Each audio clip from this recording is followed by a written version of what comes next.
10 फरवरी का दिन और जितने भी हुकूमती मुलाजमीन हैं और जो पेंशन हैं उनके लिए आज का दिन बड़ा अहम था, क्योंकि रिहान चोपड़ा जो कि इनकी तंजीम के सरबराह हैं और भी दूसरे मुलाजमीन का आज के दिन जो है वो धरना था।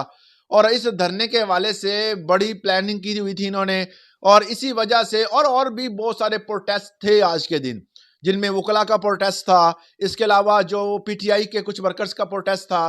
तो बहुत सारे प्रोटेस्ट होने की वजह से अगर ये आज प्रोटेस्ट करते तो इनका प्रोटेस्ट भी बाकियों की तरह जो है वो, क्योंकि वो बहुत बड़े बड़े प्रोटेस्ट थे, उनका एहतजाज इनसे बड़ा था। एक तो मीडिया कवरेज नहीं मिलनी थी, दूसरा इनके मुतालबात को नहीं सुना जाना था, और एक कॉन्फ्रेंस भी हो रही थी इंटरनेशनल तौर पर जो है, उस वाले से भी सिक्योरिटी के मामलात भी थे।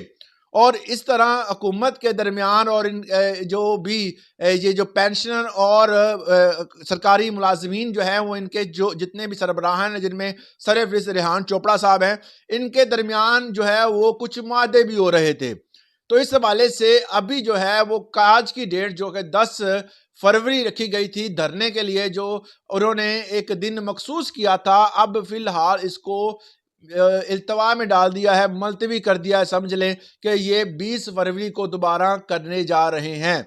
अब 20 फरवरी तक इन्होंने टाइम लिमिट दे दिया, और ये क्यों दिया गया इसका मैं आपको एक बाकायदा तौर पर बैकग्राउंड बताता हूं, उसके बाद फिर इसकी तरफ आते हैं। क्योंकि ये चंद दिनों से मामला चल रहे थे हुकूमती लेवल पर, जो भी जिस तरह कल के दिन एक सुप्रीम कोर्ट का एक फैसला आया था कि जिसमें वाज़ह तौर पर यह कहा गया था और बताया गया था कि अब जो है वो किसी भी मुलाजम के बच्चे को नौकरी नहीं मिलेगी, वो भी बाकियों की तरह अप्लाई करेगा, एप्लीकेशन देगा और बाकियों की तरह टेस्ट सेक्शन देगा और हर चीज करेगा, उसके बाद जॉब मिलेगी। और ये बाकायदा तौर पर जो है इस वाले से फैसला महफूज है। उसके बाद नंबर 2 पे ये बात कही गई थी कि जो भी पेंशन है इस्लाहात की गई थी, इसके हवाले से भी बहुत सारे जो मुलाजमीन हैं और असातिज़ा हैं और भी बहुत सारे ऐसे जो सरकारी मुलाजमीन थे, उनको तशवीश थी, क्योंकि पेंशन ना होने के बराबर हो गई थी। कुछ कंडीशंस ऐसी थी और कुछ लिमिटेशंस बना दी गई थी। इस हवाले से उन्होंने एक अपना मसूदा तैयार किया हुआ था, और उस हवाले से हुकूमत जो है वो क्या उनके साथ बातचीत कर रही थी। और इस दौरान जो है वो ये एक डेट रखी गई थी, इस दौरान वकला का इस्लामाबाद में एहतजाज था, और इस सरकारी अफसरान का भी, जितने भी मुलाजमीन हैं, इनका एहतजाज भी इस्लामाबाद में था। इसके अलावा जो पीटीआई के कुछ लोग प्रोटेस्ट कर रहे थे।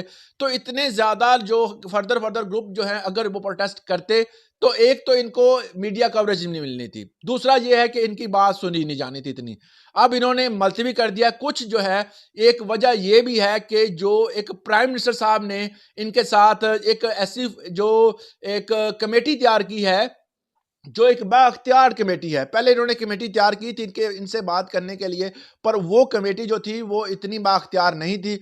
उनमें ऐसे बंदे थे जो कि अपना जाती तौर पर अपनी राय और अपना फैसला नहीं कर सकते थे। अब जो है वो कमेटी बनाई गई है। अब इस कमेटी में है क्या, अब कौन से बंदे इन्वॉल्व होंगे? इनमें बंदे होंगे राना सनाउल्लाह, जो कि पॉलिटिकल तौर पर पीएमएलएन के जो हैं वो एक ऐसे कारा खास हैं कि अगर वो फैसला करते हैं तो वो मानते भी हैं।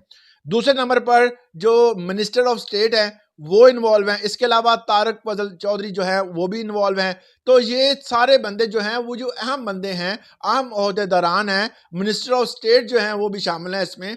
तो ये तमाम ओहदेदारान शामिल हैं, और इन्होंने जब राब्ता किया इनके साथ, और ये किसकी वहां पर गए, वजीर आजम साहब ने इनको ये तमाम टास्क दिया, जाके इनके साथ बात करें और इनके मसाइल को हल करें। अब इनके मसाइल को तस्लीम नहीं किया गया, बल्कि इनको सुन लिया गया है। एक किस्म का कुछ दरमियानी रास्ता अख्तियार किया जाएगा, कुछ रद्दोबदल की जाएगी, ताकि एक दरमियानी राह अख्तियार की जाए, ताकि जो अमेंडमेंट्स, जो खतरनाक अमेंडमेंट्स है, जिनमें पेंशन का जो है वो लिमिटेड कर देना, उसमें इस्लाहात जो हुई, इसके अलावा जो भी ये जो 17A का रूल था, इसके अलावा और बहुत सारी ऐसी इस्लाहात हुई थी, उस पर अब बातचीत होगी।